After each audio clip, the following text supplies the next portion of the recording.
अस्सलाम वालेकुम नाज़रीन, इस वक्त मैं मौजूद हूँ ज़मीर जाफरी स्टेडियम में और यहाँ पर पीटीआई का जलसा था जैसा आप सबको पता है।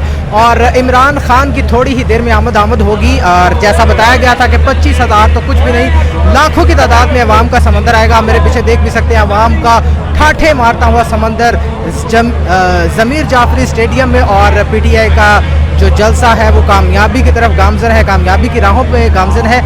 अभी कुछ ही देर बाद इमरान खान साहब चेयरमैन पीटीआई जो हैं वो जलसे से खिताब करेंगे, जलसे में आ जाएंगे और उनका एक भरपूर खिताब होने वाला है। मेरे साथ बहुत सारे आदमी जो हैं वो मौजूद हैं जलसे में, उनसे भी बात करेंगे, उनसे जानेंगे कि आप जो है वो इम्पोर्टेड हुकूमत को क्या कहना चाहेंगे और इमरान खान को क्या कहना चाहेंगे, उनके हवाले से क्या बात करना चाहेंगे। उनसे बात करते हैं।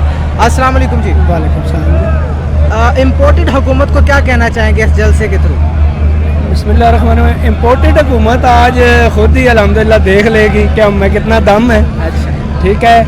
दूसरी बात ये कि आपके सामने है, कभी ये जो शोबाज है ये शोबाजियाँ ही करता है, ये है ही शोबाज जी। कपड़े उतार के इसने कौन सा मुल्क का आटा पूरा करना है, आप मुझे ये बताएं।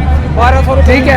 अच्छा, आज के जलसे में ना एक अनोखी चीज़ हुई है, मीडिया को कवरेज से भी रोक दिया गया है। सिर्फ कुछ 1-2 चैनल हैं जिनको उन्होंने इजाज़त दी है, बाकी पुलिस थे या कुछ और थे, इसमें जो भी था, खैर उनको मीडिया कवरेज से रोक दिया गया। इस हवाले से आपका क्या कहना है, किसने किया होगा ये सब?